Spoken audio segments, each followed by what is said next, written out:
Hello everyone, welcome back to a online solution. कैसे हो मेरे प्यारे रसगुल्लों, मेरे प्यारे स्टूडेंट। तो आज हम इस वीडियो में क्लास 10th मैथ का लॉन्ग वाला सवाल, यानी कि जो 5 नंबर वाला सवाल होता है ना, 4 सवाल करने वाले हैं, यानी कि 4 × 20 नंबर का सवाल। अगर इन सभी सवालों का जवाब आपको पता है तो बिल्कुल आपकी तैयारी एकदम बिल्कुल परफेक्ट जारी है। लेकिन अगर आप इन चारों में से कोई भी सवाल नहीं बना पाते तो उस पर आपको ज़्यादा फोकस करना है जी, ठीक है ना। तो चलिए स्टार्ट करते हैं वीडियो को फटाफट। जो पहली बार चैनल पे विजिट कर रहे हो, सब चैनल को सब्सक्राइब कर लीजिएगा और बेल आइकन को प्रेस कीजिएगा, ऑल वाला बटन को दबाइएगा, तब आपको इन्फॉर्मेशन पहुंचेगा। चलिए, सबसे पहला सवाल हमारा है निर्देशांक ज्यामिति से, यानी कि क्वाड्रेटिक इक्वेशन से, ठीक है ना। देखिए, जो इंग्लिश वाले बच्चे उसको भी यहाँ पे हम बता देंगे, जो वर्ड यहाँ पे वर्ड से तो पता चल जाएगा। y का एक वैल्यू ज्ञात करना है। जो बिंदु, जो पॉइंट दिया हुआ p का वैल्यू 1 4, q का वैल्यू 3y और r का वैल्यू -3 6, संरेख है, मतलब कोलिनियर है, ठीक है ना, कोलिनियर है, संरेख है। अब इसका हमको y का वैल्यू ज्ञात करना है। ये जो y है ना, y का वैल्यू ज्ञात करना, y का वैल्यू।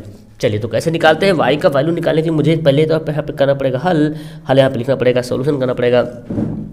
देखिए, यहाँ पे जो 3 बिंदुएं दिया हुआ ना, हम लिखते हैं जो पॉइंट दिया हुआ उसको लिखते हैं। अच्छा, संरेख कब होता है आपको पता है? कोई भी 3 बिंदु संरेख कब होगा? तो जब उसके त्रिभुज, अगर इस तीनों पॉइंट से त्रिभुज का क्षेत्रफल निकालते हैं और उस त्रिभुज का क्षेत्रफल 0 अगर हो जाता है तो ये तीनों रेखाएं क्या होगी? संरेख हो जाएगी, ठीक है ना। तो यहाँ पे जो दिया हुआ ना, ये लिखते हैं, दिया है कि क्या दिया हुआ है, P जो दिया हुआ है 1 4, इसको मैं x1 और y1 पुट कर लेता हूँ, नहीं x1 y1, ठीक है ना, माना, ठीक है ना। और जो Q दिया हुआ है जी, क्या दिया हुआ, 3 और y, इसको x2 और y2 मान लेते हैं। और जो R दिया हुआ है -3 और 16, इसको x3 और y3 मान लेते हैं, ठीक है ना। चूंकि यह तीनों बिंदुएं संरेख हैं, क्योंकि यह तीनों बिंदुएं क्या है, संरेख है। जब तीनों बिंदुएं संरेख होगा, इसलिए है ना, इसलिए त्रिभुज का क्षेत्रफल बराबर 0। कब होता संरेख? जब त्रिभुज का क्षेत्रफल 0 हो जाएगा। तो अब आपको त्रिभुज के क्षेत्रफल का फॉर्मूला पता है, क्या होता है? मैं फॉर्मूला लिखता हूँ, 1/2 इंटू, देखिए 1 2 3, गिनती आता है ना, 1 2 3, फिर 2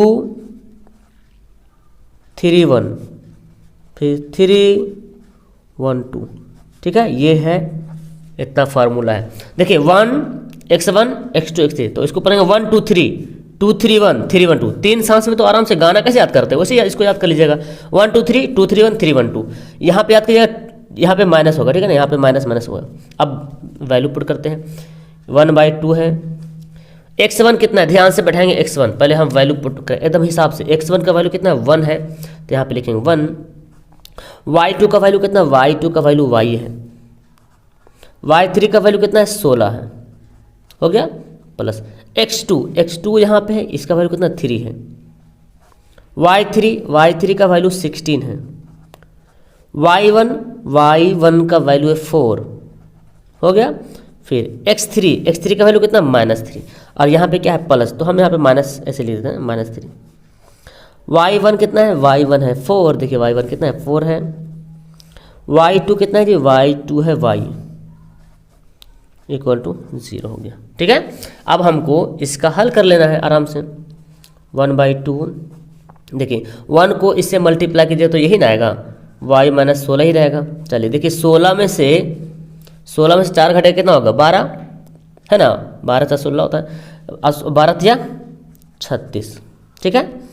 यहाँ पे हम क्या करते हैं, ये जो माइनस है, देखो प्लस माइनस हो जाएगा, इसको मल्टीप्लाई करेंगे तो देखो प्लस -3, माइनस को 4 से करेंगे तो कितना होगा, -12, और ये माइनस हो गया ना, प्लस माइनस को -y से करेंगे तो प्लस 3y = 0। ये जो 1/2 इधर जाके क्या हो जाएगा, ये समझ लो ब्रैकेट है दिया हुआ, ऐसे जो दिया समझ लो ब्रैकेट है। इसको यहाँ पे 2 को इधर ले जाओगे तो क्या हो जाएगा, 0 हो जाएगा। 0 हो जाएगा तो फिर मेरे पास क्या बचेगा, मेरे पास यही सब बचेगा ना। यहाँ पे कर लेते हैं, घटा जोड़ करते हैं। यहाँ पे देखिए 3y 1y कितना हो गया, 4y, और 36 जोड़ में, और देखिए 36 हो गया जोड़ में, और ये देखिए 16 12 कितना हो गया, 6 2 8 और 28 हो गया घटाओ में, इतना बराबर 0, क्योंकि ये 2 जाके कहाँ हो गया, उधर 0 बन गया, तो 4y। अब यहाँ पे 36 में से 28 घटाएंगे तो 16 में से 8 घटेगा 8, मतलब 8 बचेगा, है ना जी। अब मेरे पास क्या बच गया है, 4y। ये 8 को इधर ले चल जाओ तो प्लस वाला क्या हो जाएगा, माइनस 4 दूना 8, y का वैल्यू कितना हो गया, -2। यही हो गया आंसर, हो गया। कितना आसान सवाल है, 5 नंबर का सवाल पूछा जाता है ये सवाल, ठीक है ना। तो इस कभी कभी 5 नंबर में पूछ ले, कभी 2 नंबर में पूछ लेता है ना। तो सवाल बहुत ही गजब का है, मज़ेदार का है। उम्मीद है कि आपको समझ में आ गया होगा। चलिए हम सवाल नंबर दूसरा पढ़ते हैं। सवाल नंबर 2 भी गजब का है, ये है हाइट एंड डिस्टेंस का। मैंने बताया था कि हाइट एंड डिस्टेंस से एक सवाल तो कन्फर्म पूछता ही पूछता है, ठीक है ना। तो चलिए जी हम इसको बनाते हैं हाइट एंड डिस्टेंस वाला सवाल। देखिए हाँ, यहाँ पे ध्यान से देखेंगे क्या बोलता है सवाल। भूमि के एक बिंदु ओ से मीनार के शिखर का उन्नयन कोण 30 डिग्री है एवं मीनार के शिखर पर भूमि के एक बिंदु है। पहले तो हमको देखो पढ़ते जाना है और इसका फिगर बनाना है। फिगर बनाने अगर आ गया ना तो आधा क्वेश्चन हल हो जाएगा। भूमि के एक बिंदु पर मीनार है। अब बताइए, मीनार तो सीधा खड़ा रहेगा ना, सीधा मीनार खड़ी है, जमीन भी रहेगा ऐसे, ये तो रहेगा 90 डिग्री कन्फर्म है। भूमि के एक बिंदु पर मीनार, ओ बिंदु से मीनार के शिखर का उन्नयन कोण, ओ बिंदु से मतलब यहाँ पे एक बिंदु ओ मान लेते हैं। और ये मीनार के शिखर, देखो शिखर मतलब टॉप, मीनार टावर है ना, टावर है, टावर के जो शिखर है उसका जो उन्नयन कोण यहाँ से यहाँ, ये कोण है कितना, 30 डिग्री, ठीक है। फिर बोलता है एवं मीनार के शिखर पर ध्वज दंड खड़ा हुआ है। यहाँ पे जो है ना, इसके यहाँ पे जो ये जो मीनार है ना, ये क्या है, ये है मीनार, यहाँ से यहाँ तक, ठीक है। यहाँ पे एक ठो ध्वज दंड मतलब झंडा, मान ली झंडा उड़ रहा, ठीक है, झंडा गड़ा हुआ है यहाँ पे, ठीक है, झंडा गड़ा हुआ है, झंडा गड़ा, तो झंडा जो गड़ा हुआ है वो अब इसके झंडा जो ऊंचा जो शिखर है, जो झंडा का जो टॉप है ना, उसका उन्नयन कोण बन रहा है 60 डिग्री, मतलब ये वाला पूरा बन रहा 60 डिग्री, पूरा जितना ऊंचाई जाएगा तो डिग्री तो बढ़ते जाएगा, हो गया। अब बोलता है यदि ध्वज दंड की लंबाई 5 मीटर है, यानी कि ये जो ध्वज दंड है 5 मीटर जो है लंबा है, तो हम इसको मान लेते ए बी सी और ओ तो यहाँ पे है ये, ठीक है ना। यानी कि ए बी क्या है, ध्वज दंड है, बी सी क्या है, मीनार है, ये तो डिस्टेंस है। तो ये जो मीनार है ना, इसको हम एच मान लेंगे, क्या मान लेंगे, एच मान लेंगे, और ये इसको मैंने एक्स मान लिया। अब इसी बात को यहाँ पे लिखना है, देखिए माना कि अब यहाँ पे जो यहाँ पे लिखिएगा, माना कि क्या कौन कौन मीनार है, बी सी मीनार की ऊंचाई है ना। तो हम ऊंचाई मान लें, बीसी मीनार की ऊंचाई बराबर एच मान लेते हैं, ठीक है, ऊंचाई बराबर एच। और क्या मानेंगे, और ओसी बराबर क्या माने, एक्स माने। और ए बी दिया हुआ ना, ए बी बराबर 5 मीटर दिया हुआ है, ऐसे लिख सकते हैं, नहीं भी लिखे कोई दिक्कत नहीं, दिया हुआ है। थीटा कोण चाहे तो लिख सकते हैं, नहीं तो फिर नहीं लिख सकते। अब देखिए हमको 1 बाय 1 करके ले जाना है, ठीक है ना। पहले हम 30 डिग्री से बनाते हैं, फिर 60 डिग्री बनाएंगे, ठीक है, छोटा से बड़ा। 30 डिग्री के लिए देखिए कोण त्रिभुज 30 डिग्री यहीं तक है, इसमें नहीं जा रहा, यहीं तक है, बी सी ओ, ये वाला इतना दूर, बी ये वाला इतने दूर तक है 30 डिग्री, है ना, दिख रहा, बी सी ओ। तो लिखेंगे यहाँ पे लिखेंगे समकोण त्रिभुज, लिख सकते हैं समकोण त्रिभुज बी सी ओ में। अब क्या लेना हमको, टैन लेना पड़ेगा, टैन। तो लेते हैं टैन 30 डिग्री, क्योंकि टैन बराबर क्या होता है, लंब बटा आधार। लंब कौन हमारा है, बी सी, आधार कौन है, ओ सी। टैन 30 का वैल्यू क्या होता है बाबू, 1/√3। अब बी सी को मैंने क्या माना, बी सी को मैंने एच माना, और ओ सी को मैंने एक्स से माना। बहुत ही आसान सा सवाल बन जाता है। इसको क्रॉस गुना कर लो, एक्स को 1 से गुना करो, एक्स हो जाएगा, और √3 को एच से गुना करो तो √3 एच हो जाएगा। ये एक्स से बराबर आया। क्यों एक्स से बराबर लाएं, क्योंकि जब हम आगे बनाएंगे तो फिर हमारा एक्स भी तो आधार तो उसमें भी आएगा, बड़ा वाला 60 डिग्री भी लेंगे तो आधार आएगा, तो एक्स का वैल्यू पुट करना पड़ेगा। अब हम लिखते हैं टैन 60 डिग्री। अब त्रिभुज कौन लेते हैं, देखिए ए बड़ा वाला ए सी ओ, है ना, त्रिभुज ए सी ओ में, ठीक है ना। क्या लेंगे, टैन 60 डिग्री। अब जब टैन 60 डिग्री लेंगे तो मेरे लिए पूरा ये हो जाएगा लंब, इस 60 डिग्री जब लेंगे पूरा 60 डिग्री, तो मेरे लिए पूरा ए सी लंब हो जाएगा, और ओ सी क्या हो जाएगा, आधार हो जाएगा। तो हम लिखेंगे यहाँ पे ए सी बटे ओ सी। अच्छा आपको पता है टैन 60 का वैल्यू कितना होता है, √3 होता है जी। AC, अच्छा AC को मैं लिख सकता हूँ, AC को मैं तोड़ तोड़ के लिख सकता हूँ, AB प्लस BC लिख सकते हैं ना, AB प्लस BC, चूंकि AC है, AB और BC मिलकर बना AB BC, तो यहाँ पे AC को लिख सकते हैं AB प्लस BC, और OC बेचारा तो X तो है ही ना, X मैंने माना था, X लिख दिया। अब यहाँ पे और एक स्टेप बढ़ेगा जी, देखिए AB का वैल्यू दिया हुआ है, AB का वैल्यू कितना दिया 5, ये ऊंचाई ध्वज है ना, झंडा है 5 है, ठीक है ना, और BC को मैंने H माना था, तो यहाँ पे लिख देंगे 5 और BC को लिख देंगे H, नीचे हो गया बटा X। अब कर लो, अच्छा X का वैल्यू भी मेरे पास आ गया था ना √3H, तो हम ये जो X यहाँ पे हम लिख सकते हैं। चलिए अगला स्टेप में लिख देंगे, अब काटकुट क्या करें, अगर एग्जाम में ऐसा होता आपके साथ तो काटकुट मत कीजिएगा, आगे बढ़ जाएगा, कोई दिक्कत नहीं। X का वैल्यू कितना है √3H, तो हम यहाँ पे √3H लिख देंगे। अब तुम लोग कर लो क्रॉस गुना, यहाँ पे नीचे 1 छुपा हुआ, क्रॉस गुना कर लो, तो √3H को इस √3 से गुना करेंगे तो √3 हो जाएगा, H बराबर 5 प्लस X, है ना। अब यहाँ पे क्या करेंगे, ई वाला H को इधर ला दो, तो ला देते हैं जी, तो प्लस आके क्या बन जाएगा माइनस। अब मेरे पास 2H बचेगा, 2H बराबर 5, और फिर मेरे पास H बचेगा, तो H बराबर 5/2, कितना हो गया 2.5 मीटर, यार मतलब 2.5 मीटर का मीनार है, 2.5 मीटर ऊंचा मीनार है, और उसके ऊपर कितना बड़का झंडा, 5 मीटर झंडा खड़ा हुआ। खैर कोई बात नहीं, तो लिखेंगे इसलिए मीनार की ऊंचाई बराबर, है ना, द हाइट ऑफ टावर, ना, इसलिए मीनार की ऊंचाई बराबर 2.5 मीटर। बहुत ही आसान यार, 5 नंबर वाला सवाल ना, अगर आप तुम लोग कर लोगे ना 5 नंबर सवाल को, तो हाइट एंड डिस्टेंस जो सवाल जो 5 नंबर मैंने बताया था, 7 से 8 चैप्टर से पूछता है सवाल, 5 नंबर 100% पूछता है, उस चैप्टर को कम से कम एक तुम लोग एकदम कन्फर्म कर लो, कंठस्थ कर लो, एकदम गर्दा उड़ा दोगे एग्जाम में, ठीक है ना। अब सवाल हम आपको लेते हैं सवाल नंबर 3, जो कि बहुत ही इम्पोर्टेंट सवाल है, ये भी आता है 5 नंबर सवाल में, बाप और बेटा वाला, है ना, एज वाला।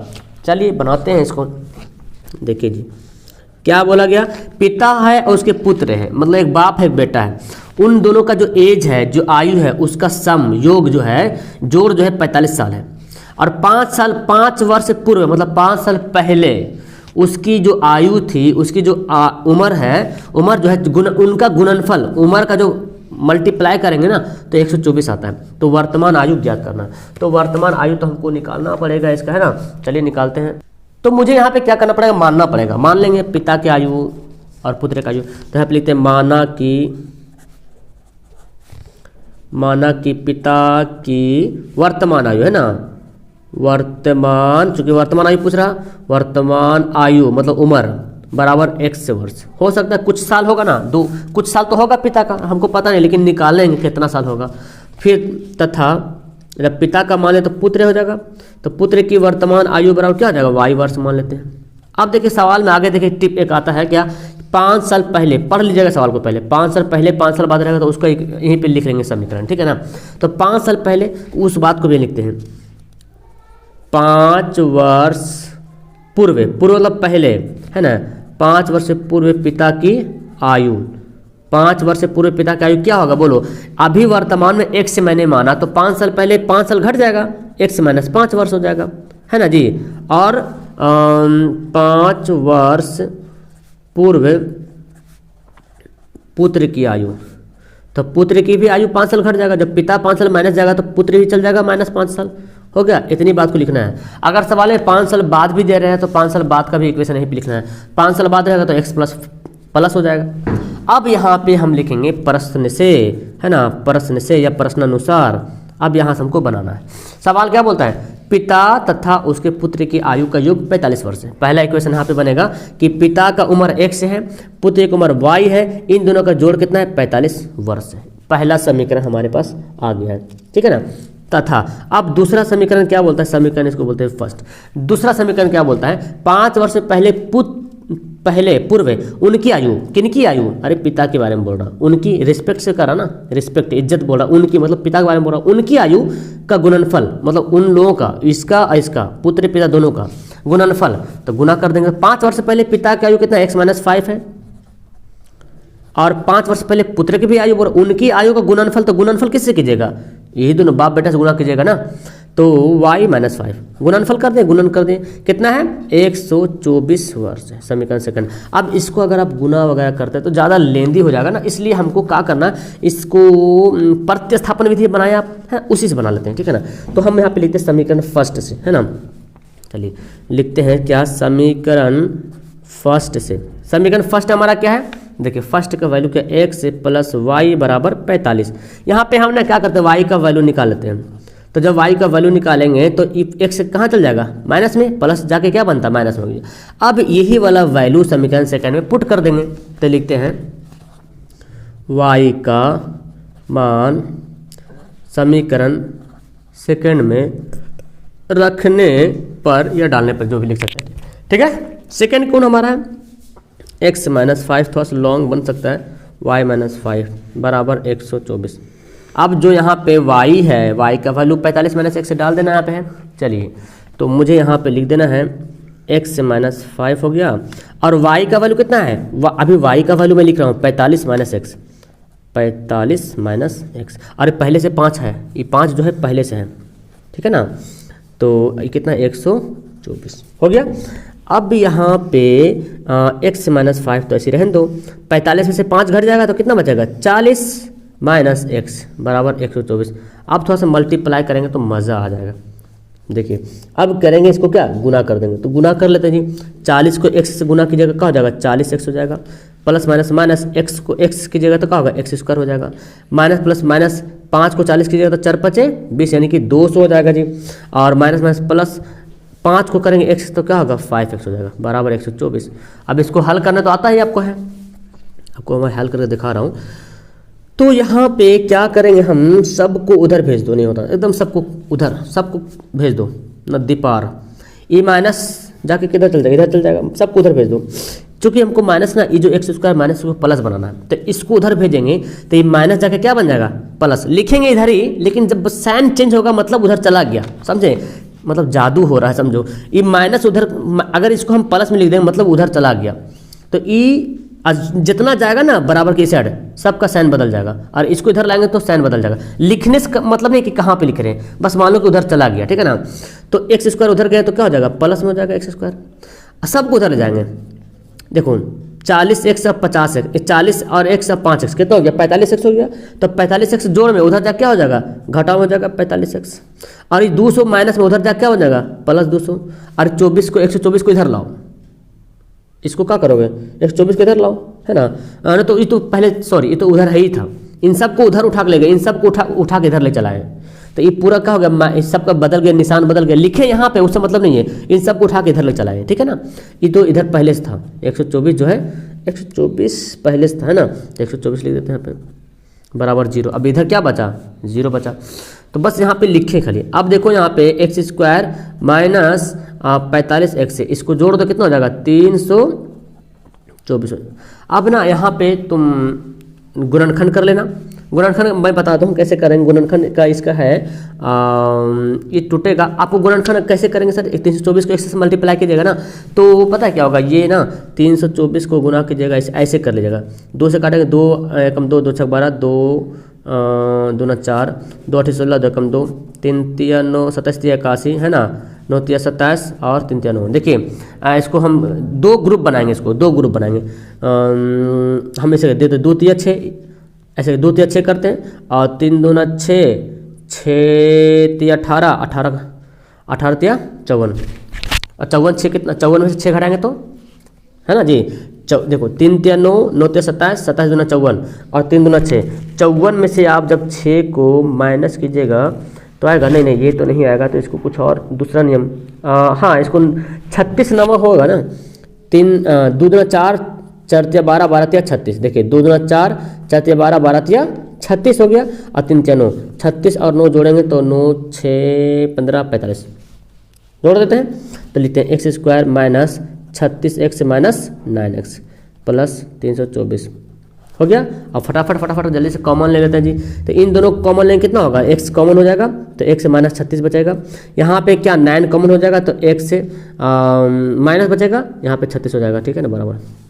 हम इधर बना दें, इधर जगह खाली है, कंजूस मक्खी चूस, तो तुम लोग कंजूस मत करना लाइक वाइक करने में, अब यहाँ पे क्या करेंगे, x माइनस 36 मिल गया तो x माइनस 36 यहाँ पे निकाल लिया और x माइनस 9 इक्वल टू 0, ठीक है ना।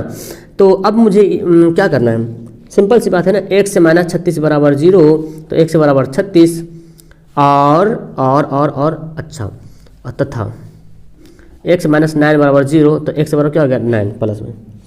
तो यहाँ पे देखो 36 9 आ गया। अब देखो पिता अब x का वैल्यू, अगर देखो बेटा तो 36 साल का रहेगा नहीं, है ना, बेटा छोटा ही होगा, तो यहाँ पे ई छोटा होगा, ठीक है ना। इस ई बेटा का साल 9 है, यानी पुत्र का वर्ष 9 है, और ये 9 को यहाँ पे क्या करेंगे, यहाँ पे पुट कर देंगे समीकरण इसमें, फर्स्ट में पुट करेंगे चलेगा। तो यहाँ पे लिख देंगे x का मान, इसको भी समीकरण मान लें, चलो समीकरण 3 कर लेते हैं, कोई दिक्कत नहीं है ना। x का मान समीकरण 3 में रखने पर 3 क्या है, y बराबर 45 माइनस एक्स, 45 माइनस एक्स, तो 45 माइनस 9 यानी कि 36। तो पिता की उम्र 36 साल और पुत्र की उम्र 9 साल, तो यहाँ पे लिख देंगे जी, है ना।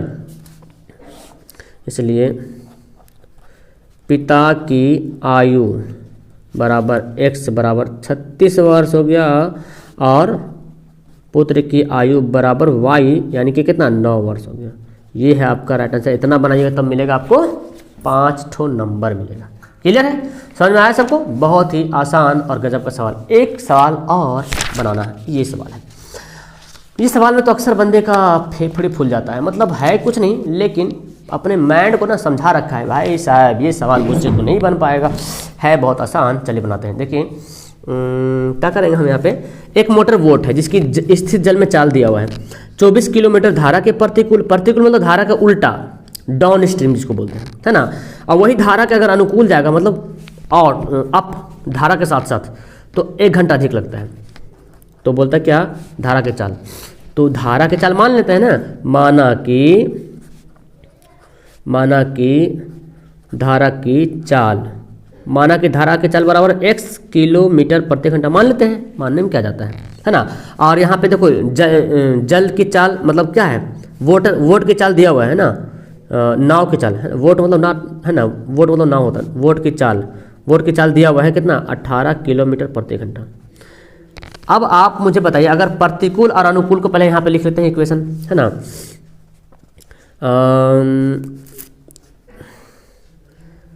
प्रतिकूल जल जाने में, है ना, धारा के प्रतिकूल लिखते हैं यहाँ पे, धारा के प्रतिकूल, पहले अनुकूल लिखते हैं, कोई बेहतर किसी को लिख सकते हैं। धारा के अनुकूल वोट की चाल, धारा के अनुकूल मतलब धारा के साथ, अनुकूल मतलब साथ साथ, तो धारा का अगर साथ साथ जाएगा तो जो वोट की चाल होगा उसमें ये वाला चाल भी जुड़ जाएगा। जैसे इधर धारा बह रही है, इधर जा रही धारा, और नाव भी इधर ही जा रही, तो जाहिर सी बात है धारा भी स्पीड है, नाव भी अपना ताकत लगा रही, तो और स्पीड बढ़ जाएगा, है ना। स्पीड क्या हो जाएगा, उसका जो स्पीड और बढ़ जाएगा, तो फिर हमारा यहाँ पे दोनों का चाल क्या हो जाएगा, जुड़ जाएगा, है ना। इस तरह से हम इसको क्या कर सकते हैं, इसको हम यहाँ पे लिख सकते हैं। ओके, अब हम क्या करते हैं, अब हमको करना क्या है, एकदम आसान है इसको। तो अब लिखते हैं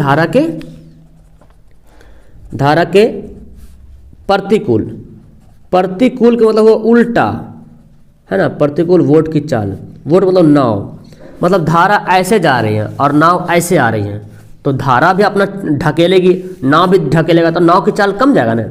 तो 18 किलोमीटर नाव की चाल था, उसमें उसकी चाल में क्या जाएगी, कमी आ जाएगी। कितना कमी, जितना कस के ठेलेगा धारा उतना कम जाएगा, है ना। ये किलोमीटर प्रति घंटा, ये किलोमीटर प्रति घंटा। अब चूंकि यहाँ पे बोला जा रहा है कि एक, देखो अब फॉर्मूला अकॉर्डिंग टू इसको बनाएंगे, प्रतिकूल जाने में वही दूरी अनुकूल जाने में 1 घंटा अधिक लगता है। किसमें अधिक, किसमें लगता है, प्रतिकूल जाने में, अनुकूल जाने में। 24 किलोमीटर धारा के प्रतिकूल जाने में वही दूरी धारा के अनुकूल जाने की अपेक्षा 1 घंटा अधिक लगता है, मतलब प्रतिकूल जाने में 1 घंटा ज़्यादा लगता है और अनुकूल जाने में 1 घंटा कम लगता है ना। तो मुझे करना क्या, प्रश्न से लिखते हैं, प्रश्न से भाई साहब, तो प्रश्न से लिखते हैं जैसे दिया हुआ है। अच्छा, आपको पता है चूंकि यहाँ पे लिखते हैं, चूंकि समय बराबर क्या होता है, दूरी बटे चाल, है ना, दूरी बटे चाल होता है। अब देखो बोलता क्या, 24 किलोमीटर धारा के प्रतिकूल जाने में, पहले प्रतिकूल जाएंगे, धारा के पहले प्रतिकूल, दूरी कितना है 24, प्रतिकूल मतलब उल्टा, मतलब ये वाला चाल होगा, 18 माइनस एक्स। देखो दूरी बटा चाल, ये दूरी ये चाल है ना, धारा के प्रतिकूल चाल कितना इतना है, और दूरी कितना ये वाला 24। तो जो दूरी बटा चाल क्या होता है, समय होता है। चलो बराबर, अब क्या बोलता है, वही दूरी जो है धारा के अनुकूल जाएंगे तो 1 घंटा अधिक लगेगा, तो दूरी वही है तो अनुकूल जा रहे हैं, मतलब चाल क्या हो जाएगा, जुड़ जाएगा। 1 घंटा अधिक लगता है किसमें, अरे भाई इसमें लगता ज़्यादा है, लेकिन बराबर की वजह से यहाँ पे प्लस लिखना पड़ा, माइनस करना पड़ेगा ना, इसको तो माइनस करना पड़ेगा यहाँ पे ना। तो अब मुझे क्या करना, ई वाला को इधर भेजते हैं, ई वाला बात को इधर भेजते हैं, 24/18 माइनस एक्स, और ई वाला जो है ना बात इधर आ जाएगा, 24 माइनस हो जाएगा 18 प्लस एक्स बराबर 1। अब फटाफट इसको करते हैं सॉल्यूशन, यहाँ पे एलसीएम ले लेंगे, 18 माइनस एक्स से एलसीएम हो जाएगा, 18 माइनस एक्स से एलसीएम हो जाएगा। यहाँ पे काटा पीटी करो तो 24 और क्या जाएगा, ये तो कट जाएगा ना, इससे डिवाइड हो जाएगा, तो अरे सॉरी 18 प्लस एक्स है ना, तो मेरे पास क्या बचेगा 18 प्लस एक्स से बचेगा जी। और यहाँ पे ये वाला कट जाएगा, तो इससे 24 से मल्टीप्लाई कर दो, 24 से मल्टीप्लाई करो तो क्या हो जाएगा 18 माइनस एक्स, ठीक है, ये वाला बात इससे कट जाएगा, तो ये 24 इससे गुना हो जाएगा। अब देखो यहाँ पे देखो 24 ले लो कॉमन, ले लिया कॉमन, देखो यहाँ भी 24 है, यहाँ भी 24, क्या बचा 18 प्लस एक्स माइनस, है ना, माइनस बचा 18, ये माइनस से गुना होगा, minus plus minus, minus minus plus, x से गुना किया, ठीक है ना, बटे। अब देखो फार्मूला ए स्क्वायर ए प्लस ए माइनस बी, ए प्लस बी, ए माइनस बी, ए प्लस बी, क्या होता है फार्मूला, ए स्क्वायर माइनस बी स्क्वायर बराबर 1। तो यहाँ पे 18 खल्लास, एक्स कितना हो गया 2x हो गया, यानी कि 24 जो है वो 2x से मल्टीप्लाई हो गया, है ना जी, 24 2x से मल्टीप्लाई हो गया, और ये बेचारा इधर से 1 से भी मल्टीप्लाई हो जाएगा, तो 18 का स्क्वायर कितना होता है, 18 का स्क्वायर होता है 324, तो हम लिख लेते हैं 324 माइनस एक्स स्क्वायर। अब ई वाला एक्स स्क्वायर को सबको इधर लाओ, सबको इधर लाओ, उठा के सबको इधर लेकर आइए तो ई माइनस एक्स स्क्वायर इधर आके क्या बनेगा प्लस, आई तो पहले था 24 दूना 48 है ना एक्स, और ये 324 को भी इधर लाएंगे तो माइनस 324। भाई साहब यहाँ भी 324, इससे पहले वाला सवाल में भी आया था, अच्छा 300, ओहो इससे पहले वाला सवाल में भी 324 आया था, गजब। हाँ यहाँ भी 324। तो मुझे करना क्या है, इसको आप तोड़ोगे तो पता है वही तोड़ना पड़ेगा 324 को तो 3 3 9 9 3 27 27 दूना 54 और 3 6 54 6, 3 3 9 9 3 27 27 दूना 54 और 3 दूना 6, तो 54 6 कितना हो, 54 में 6 घटाएंगे, 54 में 6 घटाएंगे 48, तो हम लिखते हैं 54x माइनस 6x, देखो 54 में 6 घटाएंगे 48, यहाँ पे 324 बराबर 0। अब फटाफट कॉमन लेते हैं, x प्लस 54, आप इसको ना जो द्विघाती सूत्र होता है ना उससे भी बना सकते हैं, ओके। यहाँ पे क्या हो गया x प्लस 54 हो गया इधर, और x माइनस 6 हो गया इधर। अब हमको अलग अलग करना पड़ेगा, तो अलग कर लेते हैं जी। x प्लस 54 बराबर 0 और x बराबर माइनस 54, और यहाँ पे x माइनस 6 बराबर 0 और x बराबर 6। तो यहाँ पे देखो दूरी, कभी भी चाल माइनस में होता है, चाल कभी माइनस में होता है, चाल हमेशा प्लस होता है। तो यहाँ पे लिखते हैं क्योंकि चाल ऋणात्मक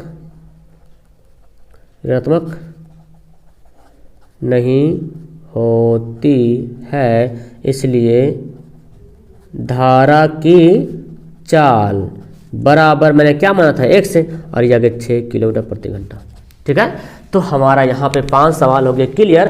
अब आपको फीलिंग अच्छा होगा जब आपने पूरा सही बनाया हो, नहीं बनाया तो आप इस टाइप का सवाल पे फोकस करो। मुझे पता है इस टाइप का सवाल में बहुत ही बच्चे कंफ्यूजन में पड़ते हैं, बाकी पिता पुत्र को तो गर्दा उड़ा के रखे हुए हैं, और हाइट एंड डिस्टेंस भी गर्दा उड़ा दिए आप लोग, और ये सब सवाल ही बना ही दिए। इसके अलावा और भी सवाल है, मैं लाता रहूँगा, आप चैनल पर जुड़ जाएँ, डोंट वरी। किसी भी तरह की कोई दिक्कत हो तो मुझे आप व्हाट्सअप भी कर सकते हो। आपका व्हाट्सअप जो मेरा व्हाट्सअप का नंबर है ना वो दिया हुआ है यूट्यूब के बैनर पर, जहाँ पर मेरा फोटो लगा हुआ है ना, वहाँ पर व्हाट्सअप नंबर लिखा, उससे आप मुझे मैसेज कर सकते हो सवाल, किसी भी सवाल में डाउट हो तो। ओके बाय बाय, मिलते हैं नेक्स्ट वीडियो में। लाइक वाइक नहीं किए तो लाइक कर देना। Okay thank you, thanks for watching.